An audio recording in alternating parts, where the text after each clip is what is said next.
Praise the Lord, जय मसीह की। फिर से और एक बार हमारे आज के इस वचन में आप सबों का स्वागत है। आज का विषय है हमारे जीवन के 4 क्षेत्र जिन्हें हमें विकसित करने की आवश्यकता है। हम जानते हैं, अगर लूका अध्याय 2 उसका 52 पद में जब हम देखते हैं, वहाँ पे इस प्रकार लिखा है, और यीशु बुद्धि और डीलडौल में और परमेश्वर और मनुष्य के अनुग्रह में बढ़ता गया। तो यीशु की बढ़ोतरी जो है वो किस रीति से हुआ है इस पद में हम देख सकते हैं, और उसी रीति से हमें भी क्या करना है, हमारे जीवन को इन 4 क्षेत्र जिन्हें हमें विकसित करने की आवश्यकता है। तो आज का विषय यही है, हमारे जीवन के 4 क्षेत्र जिन्हें हमें विकसित करने की आवश्यकता है। तो जिस तरह से हमने पढ़ा लूका 2 का 52 में, उससे पहले अगर हम उसके पहले के अध्याय को अगर हम देखें, यहाँ पर यीशु के जीवन के बारे में कुछ बताया गया है। इससे पहले के पदों को जब हम पढ़ते हैं, यीशु मसीह को 12 वर्ष के समय में उनको मंदिर में लेके आए उनके माता पिता ने। उस समय उनके माता पिता जब मंदिर में सारे काम होने के बाद जब वे वापस लौटते हैं, वे ये सोचकर कि यीशु भी उनके साथ है, लेकिन जब देखते हैं कि यीशु उनके साथ नहीं है, तो उनके माता पिता फिर से यीशु को ढूंढने उस मंदिर पे चले जाते हैं, और जब वो मिलता है तो फिर वे तीनों एक साथ वहाँ से निकल जाते हैं।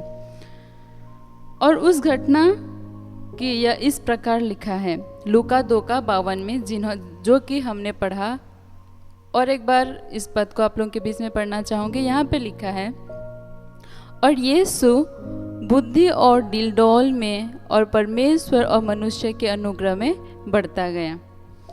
और इस पद में हम ये देख सकते हैं कि यीशु की बढ़ोतरी, उनका लालन पालन किस प्रकार हुआ था। जब वे छोटे थे बचपन में, यानी कि जब वे 12 साल की उम्र में, जब जिनको हम बचपन ही बोलते हैं, उस समय किस प्रकार से उसकी बढ़ोतरी हुई थी। और उसकी बढ़ोतरी हमने पद में जिस प्रकार से पढ़ा वो है बुद्धि और डीलडौल में और परमेश्वर के अनुग्रह और मनुष्य के अनुग्रह में उनकी बढ़ोतरी हुआ था। तो आज हम क्या देख सकते हैं, इसी रीति से, इसी प्रकार से हमारे जीवन में भी हमारी बढ़ोतरी होनी चाहिए। किस किस क्षेत्र में, जो अभी अभी हमने पढ़ा, बुद्धि के क्षेत्र में, डीलडौल से परमेश्वर के अनुग्रह और मनुष्य के अनुग्रह में हमारे जीवन की भी बढ़ोतरी होनी चाहिए। अब हम देखेंगे बुद्धि मतलब मानसिक रूप में हमारी बढ़ोतरी होनी चाहिए। डीलडौल में मतलब शारीरिक रूप में, परमेश्वर के अनुग्रह में मतलब आत्मिक रूप में बढ़ोतरी होना चाहिए, और अंतिम जो है वो मनुष्य के अनुग्रह में मतलब सामाजिक रूप में भी हमारी बढ़ोतरी होनी चाहिए, जिस रीति से यीशु मसीह की बढ़ोतरी हुई थी। ये पद हमारे लिए एक आशीष का कारण है, क्योंकि ये पद जो हमें ये सिखाता है कि हमारे जीवन में किस तरह से बढ़ोतरी होनी चाहिए, किस तरह से हमारे जीवन में विकसित होनी चाहिए।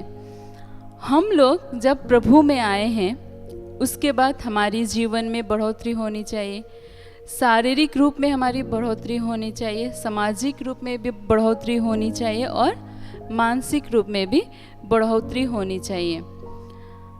आज हमारे जीवन को जांच कर देखें, क्या हम बुद्धि में बढ़ रहे हैं, क्या हम आत्मा में बढ़ रहे हैं, क्या हम शारीरिक रूप से बढ़ रहे हैं, और क्या हम मानसिक रूप में बढ़ रहे हैं। तो अगर नहीं बढ़ रहे हैं तो हमें किस रीति से बढ़ना है, इन सारी बातों को हम सीखेंगे। उदाहरण के लिए आप लोगों के बीच में एक उदाहरण रखना चाहूँगी। यहाँ पे इस प्रकार है, अगर आप सोचें एक 10 साल का बच्चा का मानसिक सोच, और जब वो बच्चा बड़ा होकर 20 साल में भी वही सोच रखता है, तो हम समझ सकते हैं कि उसकी मानसिकता में कुछ कमी है, वो उससे आगे नहीं बढ़ रहा है, उसकी सोच में, उसकी बुद्धि में वो बढ़ोतरी नहीं हो रही है। तो इसी रीति से हमारे जीवन को भी जांचना है। क्या प्रभु में आने के बाद हमारी मानसिक सोच में बढ़ोतरी है? क्या हमारे पुराने सोच को निकाल के फेंका है? क्या हम प्रभु के अनुसार जीते हैं? क्या हमारी बुद्धि में बढ़ोतरी हुई है? परमेश्वर का वचन में लिखा है, प्रभु का भय मानना बुद्धि का मूल है, आरंभ है। अगर हमारे जीवन में प्रभु का भय है तो हमारा बुद्धि बढ़ता जाएगा।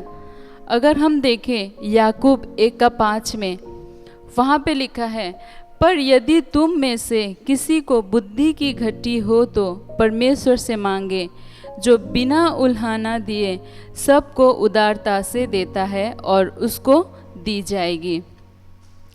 अगर हमें लगता है कि हमारे अंदर बुद्धि की कमी है, तब हमें क्या करना चाहिए?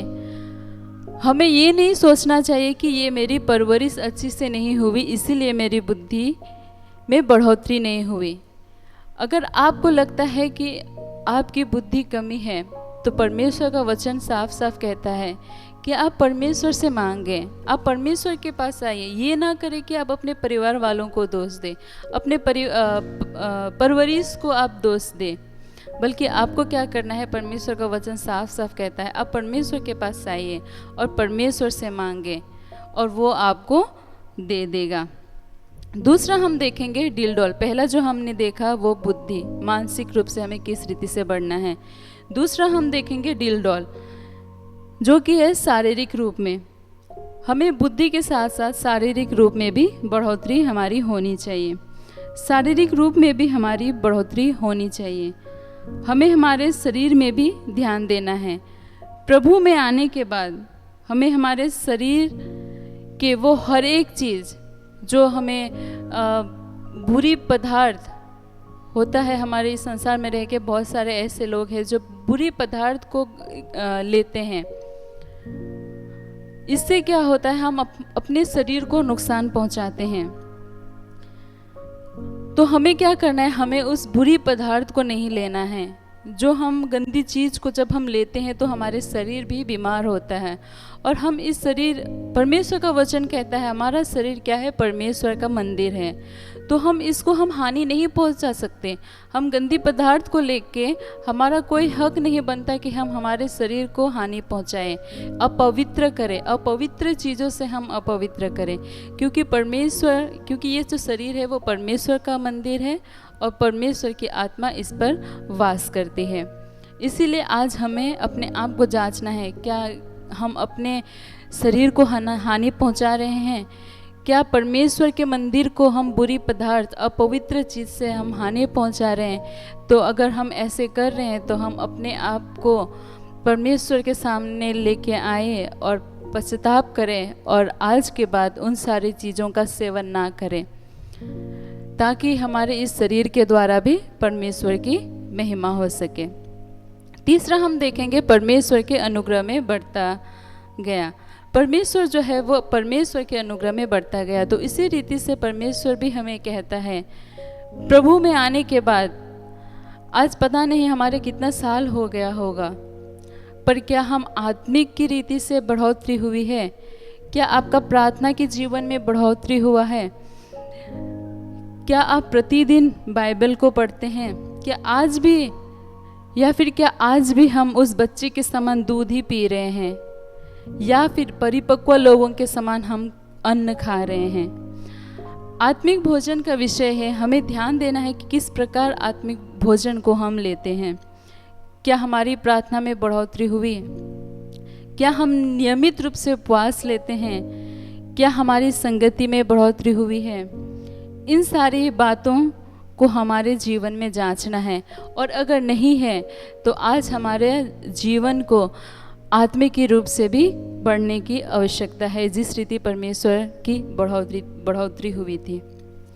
अंतिम हम देखेंगे मनुष्य के अनुग्रह, मतलब सामाजिक रूप में भी हमें क्या करना है? अपने जीवन को बढ़ाना है। मनुष्य एक दूसरे के साथ मिलजुल कर रहना है। मनुष्य को जो है समाज में एक दूसरे के साथ मिलजुल के रहना है।